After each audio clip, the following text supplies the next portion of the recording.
Welcome back to Smooth University, guys. I am Nix in the Dark, the internet's leading expert on unattractive behavior and your charismatic and oh so charming host.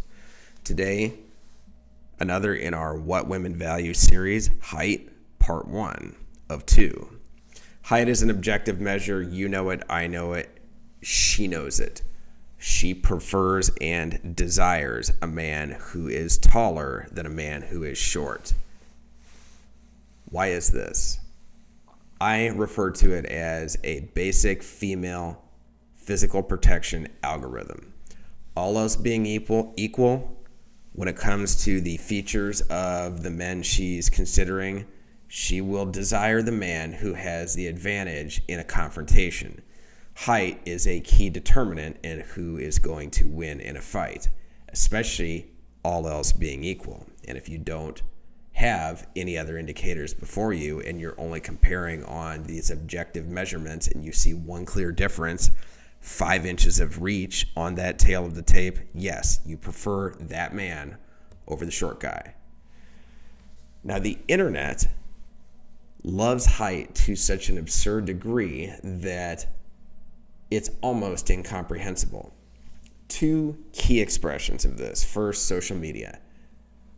Women going on TikTok, Instagram, your favorite place to vent your frustrations about the relationship marketplace and to perhaps gloat about some jackass that was hitting on you at the bar.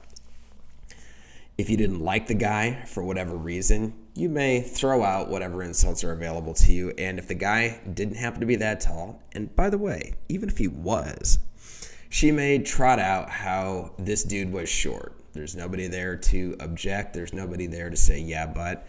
And unless there's a few people stalking her comments, there's probably no one there to say, yeah, but you fucked shorter guys in your past when it was the right place, the right time, and the right charm.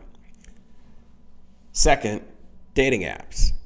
If they still exist, everyone is quite familiar with how much of a bottleneck height tends to function as on a dating app. Why is this? Because preferences go unchecked. No one's going to tell you you're not allowed to want a dude who's over 6 feet tall if you have 5,000 guys hitting you up on a dating app and 1,000 of them say they're over 6 feet and at least 250 of those guys are telling the truth when they say they're over 6 feet tall.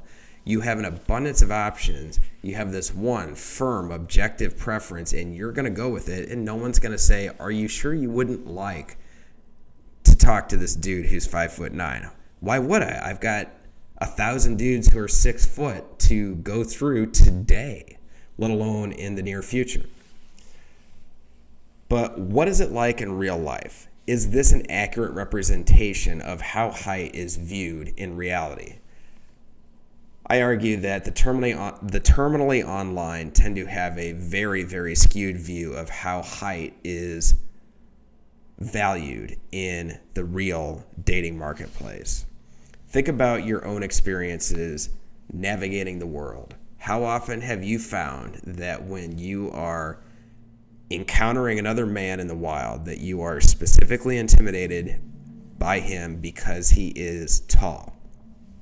I'm sure it happens, but is this a regular occurrence if you're short that you go, oh man, I have got to check myself because this guy's got a foot on me? I have never been especially intimidated by tall dudes. Tall and jacked, maybe, but even when reflecting, it's just never quite been a factor. And I am quite average in the height department, but I've just not been the guy who's like, I cannot deal with this dude, or I am scared that A, B, or C is going to happen because he is tall. Even before I got in shape, I still thought about it the same way. And by the way, I used to have plenty of these baggage-laden issues about convinced that women only wanted 6 foot and above. Yet, navigating my life, I rarely saw height as a major factor when dealing with other people. Do you think it's the same for women?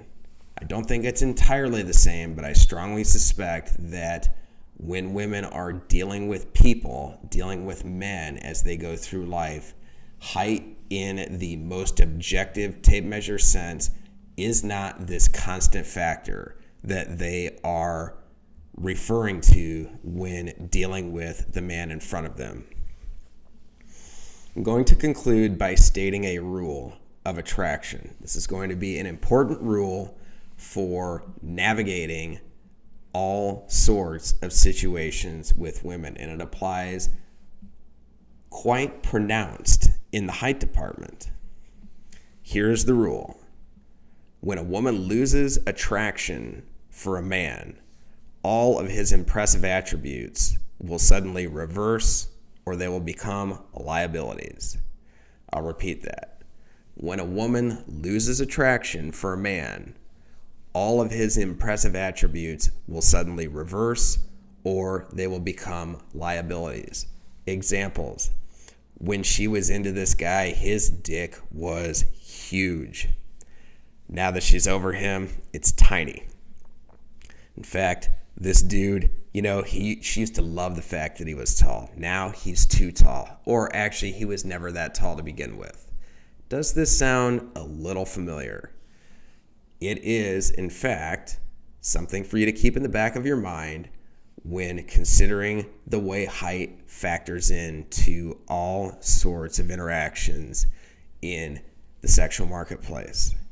Next time, we will delve into what are the better frames to use when considering how height is a factor, as well as strategies for you to make the most of what you've got and how to deal with your situation if in fact you're below that magic number that starts with 6.